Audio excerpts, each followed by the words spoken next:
assume its advancing rhythm means you're ready to fight. If my innocence is under suspicion, then I am left with no choice in the matter.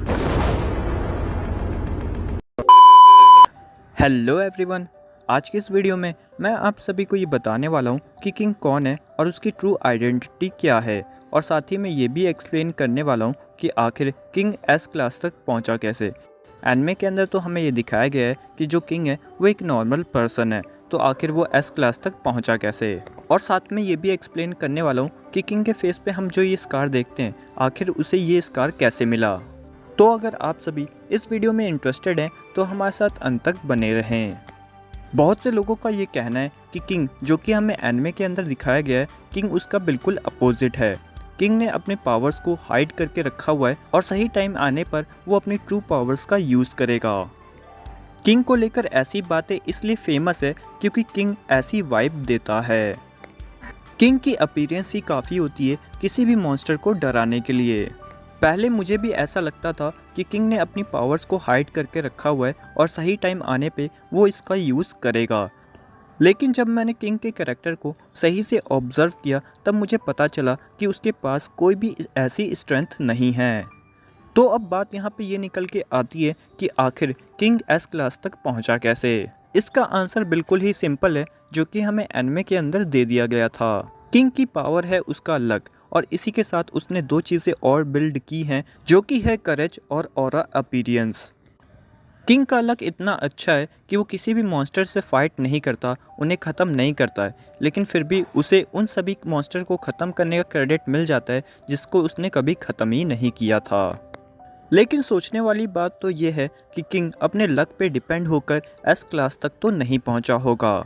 Situation भले ही कितनी ही ख़राब हो, king भले ही अंदर से कितना ही ज़्यादा डरा हो, चाहे किंग की अंदर से कितनी ही ज़्यादा फटी हो, लेकिन किंग फिर भी मॉन्स्टर के सामने करेज के साथ खड़ा रहता है।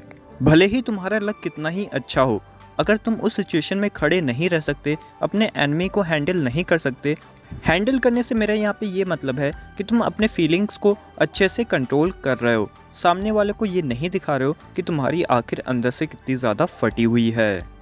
किंग जब भी किसी मॉन्स्टर का सामना करता है तो उसके अंदर से बहुत ज़्यादा फटी होती है, लेकिन फिर भी वो अपने चेहरे पे ऐसा एक्सप्रेशन नहीं आने देता है जिससे सामने वाले को ये लगे कि किंग डरा हुआ है। किंग की सेकंड एबिलिटी है उसका करेज। किंग की थर्ड एबिलिटी है उसका ऑरा अपीयरेंस। किंग भले ही फाइट नहीं करता है, लेकिन जब भी वो किसी भी मॉन्स्टर का सामना करता है तो जो आसपास का एटमॉस्फेयर होता है वो काफ़ी इंटेंस हो जाता है, और ये ऐसा इसलिए होता है क्योंकि किंग की ऑरा ही ऐसी है जिसकी वजह से वहाँ का एटमॉस्फेयर इंटेंस हो जाता है। तो किंग अपनी ऑरा की मदद से एटमॉस्फेयर को इतना ज़्यादा इंटेंस कर लेता है कि सामने वाले एनिमी को ऐसा लगता है कि किंग असल में बहुत ज़्यादा पावरफुल है। और अगर आप सभी ने सही से वन पंच मैन देखा है तो ऐसा होते हुए आपने देखा भी होगा।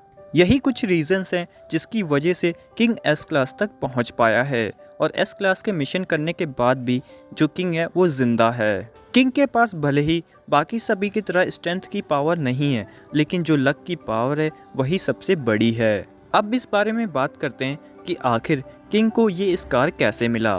रूमर्स का कहना यह है कि किंग जब ऑक्टोपस क्लॉमैन के साथ फाइट टू डेथ कर रहा था तब उसको ये स्कार मिले थे, लेकिन ये बात तो बिल्कुल सच नहीं है। रूमर्स तो रूमर्स होते हैं। असल में बात तो ये है कि ऑक्टोपस क्लॉमैन ने किंग के ऊपर ये अटैक कर दिया था और किंग इस अटैक से बच नहीं पाया था, इसलिए उसे ये स्कार मिले थे। ऑक्टोपस क्लॉमैन को साइतामा ने अपनी ट्रेनिंग के दौरान हराया था, जब वो हीरो एसोसिएशन में ज्वाइन होने के लिए ट्रेन कर रहा था अपने आप को।